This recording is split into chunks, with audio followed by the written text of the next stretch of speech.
নিশ্চয়কৈ ক'ব লাগিব আইচেংফা বিশেষকৈ ক'ব লাগিব ৰাজপত্ৰীয় বিষয়াসকলৰ যি কেলেংকাৰীৰ ক্ষেত্ৰত ইতিমধ্যে CM ভিজিলেন্সে যি অভিযান চলাইছে আৰু সমান্তৰালভাৱে দৰঙতো সেই আচলতে প্ৰভাৱ পৰিছে বা দৰঙৰ পৰা এই ধৰণৰ ঘটনা সংঘটিত হোৱাৰ আচলতে পোহৰলৈ আহিছে আৰু সমান্তৰালভাৱে চিপাঝাৰৰ যিগৰাকী ৰাজপত্ৰীয় বিষয়া বা ৰাজচক্ৰ বিষয়া তেখেতৰ ওপৰত এক অভিযোগ উত্থাপন হৈছিল আৰু সেই অভিযোগ উত্থাপনৰ পিছতে CM ভিজিলেন্সত সেই অভিযোগ দাখিল কৰা হৈছিল আৰু সমান্তৰালভাৱে বিশেষকৈ যি ৰীতিমণি দাসৰ যি ভাড়াঘৰ মঙলদৈ ব্লক চকত মোৰ ভিডিঅ' জাৰ্নেলিষ্ট বাবুৰিয়ানে দেখুৱাই আছে এই দৃশ্য আৰু এই ঘৰটোত প্ৰায় এঘণ্টা আগত এনেধৰণে আচলতে CM ভিজিলেন্সৰ এটা দলে যিগৰাকী ৰাজচক্ৰ বিষয়া ৰীতিমণি দাসক তেখেতক আনি এই ঘৰটোত ইতিমধ্যে তালাচী আৰম্ভ কৰিছে আৰু তালাচীত আৰক্ষীয়ে কি পায় বা কি নেপায় কি তথ্য পায় সকলো কথা আচলতে পোহৰলৈ আহিব কিন্তু এটা কথা ক'ব লাগিব যে চিপাঝাৰৰ যি নাৰিকলি মন্দিৰ ঐতিহাসিক নাৰিকলি মন্দিৰৰ যি মাটি সেই মাটি ইতিমধ্যে বেলেগৰ নামত নামজাৰি কৰি দিয়াৰ এক গুৰুতৰ অভিযোগ হৈছে কুলেননাথ নামৰ যিগৰাকী মাটি দালাল ইয়াত জড়িত থকাৰ কথা আছে আৰু যিগৰাকী মাটি দালালগৰাকীৰ ক্ষেত্ৰত আচলতে তেখেতৰ ক্ষেত্ৰত যথেষ্ট অভিযোগ আছে আৰু সমান্তৰালভাৱে ৰীতিমণি দাসৰো হেৰি আছে আৰু মোৰ লগত আছে আমাৰ ইয়াৰ স্থানীয় সাংবাদিক খোদিত সাংবাদিক গগন চহৰীয়া মই তেখেতৰ পৰা জানিম আচলতে কিমান দিন ধৰি কেনেধৰণে আচলতে গোটেই অভিযোগ উত্থাপন হৈ আছিল যিজনক ধৰিলে তেখেতেও ইয়াত DDC হিচাপে কাম কৰিছিলে এতিয়া গোটেই কাহিনীটো কেনেধৰণে হৈছিলে কি হৈছিলে কওকচোন আচলতে ক'ব লাগিব যে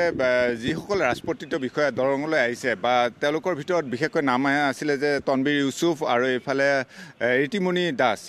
দাস আৰু তনবীৰ ইউছুফৰ নামত সঘনাই কিছুমান অভিযোগ উত্থাপন হৈছিলে যে ধন নহ'লে তেওঁলোকে কাম নকৰে তেনেকুৱা নীতি বহিৰ্ভূতভাৱে বহুতো টকাৰ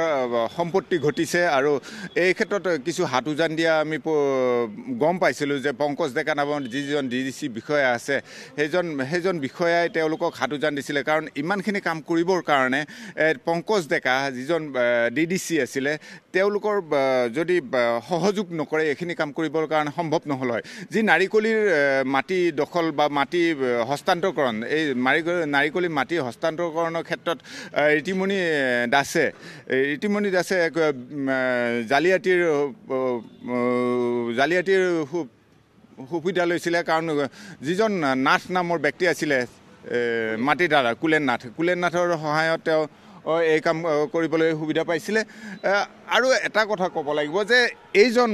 ৰাজপত্ৰিত বিষয়াই বৰ্তমান মঙলদৈত নাথাকি বা দৰং জিলাত নাথাকি তেওঁ গুৱাহাটীৰ পৰা অহা যোৱা কৰি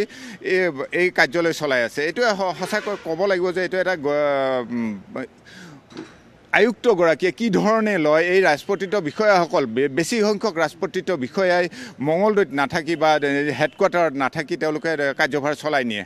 নিশ্চিতভাৱে আচলতে ক'ব লাগিব যে দৰঙত এয়াই নহয় বিভিন্ন সময়ত আচলতে অভিযোগ উত্থাপন হৈছিল যে অবৈধভাৱে আচলতে বহু মাটি জালিয়াতি কৰি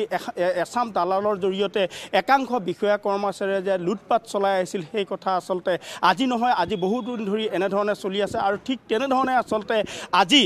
যি পংকজ নামৰ যিজন ৰাজপত্ৰিত বিষয়া তেখেত আচলতে দৰঙৰ তেখেত DDC আছিলে আৰু সমান্তৰালভাৱে দলগাঁৱৰ সেই যিগৰাকী তন্ময় আছিলে আৰু লগত আপোনাৰ চিপাঝাৰৰ যিজন ৰাজচক্ৰ বিষয়া মই যি ঠাইত আচলতে উপস্থিত আছোঁ ইতিমধ্যে ইয়াতে আচলতে তাতে তেখেতৰ এই অভিযান অব্যাহত ৰাখিছে আৰক্ষীয়ে লৈ আহিছে আৰু প্ৰায় এঘণ্টা ধৰি এই ঘৰটো বিশেষকৈ এই ঘৰটো ব্লক চকৰ মঙলদৈ ব্লক চকত এই ধৰণে আছিলে অতি আৱেগ আৰু বিশেষকৈ ক'ব লাগিব দৰঙৰ এক ঐতিহাসিক অনুষ্ঠান ধৰ্মীয় অনুষ্ঠান যিটো অনুষ্ঠানত মই আচলতে ক'ব লাগিব নাৰিকলি মন্দিৰৰ মাটিও কিন্তু তেওঁলোকে নেৰিলে আৰু সেই নাৰিকলি মন্দিৰৰ মাটিও যদি তেখেতসকলে আচলতে জালিয়াতি কৰি অধিক ধন লৈ এই ধৰণে আচলতে তেখেতসকলে নামজাৰি কৰিছে আৰু এনেধৰণৰ ঘটনাই কিন্তু দৰংবাসী যথেষ্ট আচলতে প্ৰতিক্ৰিয়া প্ৰকাশ কৰিছে আৰু মুখ্যমন্ত্ৰী ডাঙৰীয়াক এই ক্ষেত্ৰত যাতে কোনো দোষী সাৰি যাব নোৱাৰে এই ধৰণৰ ব্যৱস্থাও কিন্তু তেখেতসকলে দাবী উত্থাপন কৰিছে আৰু মঙলদৈ বা দৰঙত যে দীৰ্ঘদিন ধৰি এই ধৰণৰ আছে এই সমস্যা বা তেনেধৰণৰ হৈ আছিল আইচেংফা কিন্তু আজি শেহতীয়াভাৱে আচলতে এই তিনিগৰাকীকৈ যি বিষয়া দৰঙৰ